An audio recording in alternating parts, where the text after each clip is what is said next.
আসসালামু আলাইকুম। বাংলাদেশের সাথে সিরিজ জয়ের পর থেকে ওয়েস্ট ইন্ডিজের টি-টোয়েন্টি দলটাই একটু চেঞ্জ আমরা দেখতে পাচ্ছি। যেই ওয়েস্ট ইন্ডিজ কিন্তু বাংলাদেশের সিরিজের আগের সিরিজে নেপালের মতো দলের বিপক্ষে এখানে সিরিজ হেরেছিল এবং ওই সময় ৮টা টি-টোয়েন্টির মধ্যে ৭টাই হেরেছিল। তারাই কিনা বাংলাদেশের বিপক্ষে টি-টোয়েন্টিতে হোয়াইট ওয়াশ করার পর নিউজিল্যান্ডকে গতকালকে হারিয়ে দিয়েছে এখানে ৭ রানে। যেখানে টিম ওয়াইজ যদি দেখেন নিউজিল্যান্ড টিমটা কিন্তু এখানে ওয়েস্ট ইন্ডিজের বর্তমান টিমের থেকে ফার বেটার। তারপরেও কিন্তু ওয়েস্ট ইন্ডিজ বাংলাদেশকে হারানোর ওই মনোবল কিন্তু নিয়ে এখানে ওয়েস্ট ইন্ডিজকেও নিউজিল্যান্ডকেও হারিয়ে দিয়েছে। এই ম্যাচে প্রথমে ব্যাট করতে নেমে ওয়েস্ট ইন্ডিজ কিন্তু ১৬৪ রান করে। জবাব দিতে নেমে ১৫৭ রানে কিন্তু ইনিংস শেষ হয়ে যায় নিউজিল্যান্ডের। প্রথমে ব্যাট করতে নেমে ওয়েস্ট ইন্ডিজের শুরুটাও কিন্তু একদম ভালো হয়নি। ব্র্যান্ডন কিং এবং আলী কাতানি কিন্তু দ্রুতই ফিরে যান। কিন্তু দুর্দান্ত ফর্মে থাকা শাই হোপ কিন্তু দারুণ একটা ইনিংস খেলেন। এখানে হচ্ছে ৩৯ বলে ৫৩ রানের ইনিংস খেলেন, যেখানে ৩টা ৬ এর পাশাপাশি ৪টা ৪ এর মারও ছিল।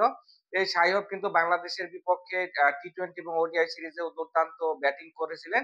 ওই ফর্মটাকে তিনি কিন্তু এই ম্যাচেও ক্যারি করলেন।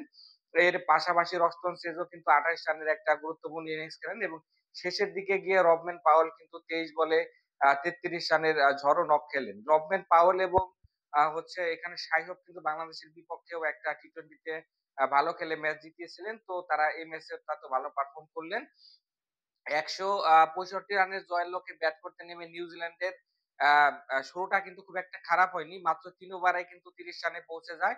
যেখানে কিন্তু ডেভন কনওয়ে এবং টিম রবিনসন ওপেনিং ব্যাট করতে নেমেছিলেন।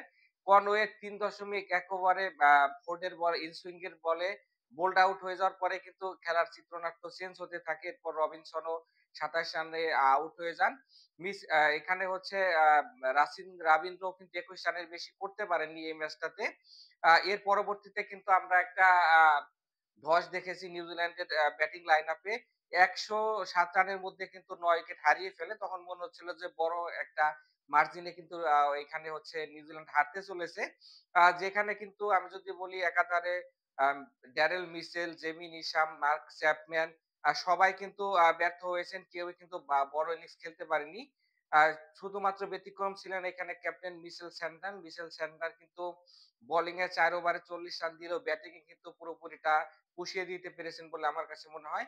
এখানে ২৮ বলে হচ্ছে ৫৫ রানের দারুণ একটা নক খেলেন, যেখানে ২ টা ৬ এর পাশাপাশি ৮ টা ৪ এর মারও ছিল। তো মিচেল স্যান্টনারকে যদি আরো কেউ সঙ্গ দিতে পারতেন তাহলে হয়তোবা ম্যাচটা নিউজিল্যান্ড জিততেও পারত। শেষ পর্যন্ত কিন্তু তাদেরকে ৭ উইকেটে পরাজয় বরণ করতে হয়। যেখানে বল হাতে উজ্জ্বল ছিলেন হচ্ছে জেডেন সিলস ৩ উইকেট নেন এবং রস্টন চেজও কিন্তু ৩ উইকেট নেন। রস্টন চেজ কিন্তু ৩ উইকেট এবং ২৮ রান করে প্লেয়ার অফ দ্য ম্যাচ নির্বাচিত হন। আজকে কিন্তু সিরিজের ২য় টি-টোয়েন্টিতে মুখোমুখি হবে ওয়েস্ট ইন্ডিজ এবং নিউজিল্যান্ড, যেটা কিন্তু অকল্যান্ডের মাঠে আর কিছুক্ষণই পরে অনুষ্ঠিত হবে। সকলে ভালো থাকবেন। দেখা হচ্ছে নেক্সট ভিডিওতে। আল্লাহ হাফেজ।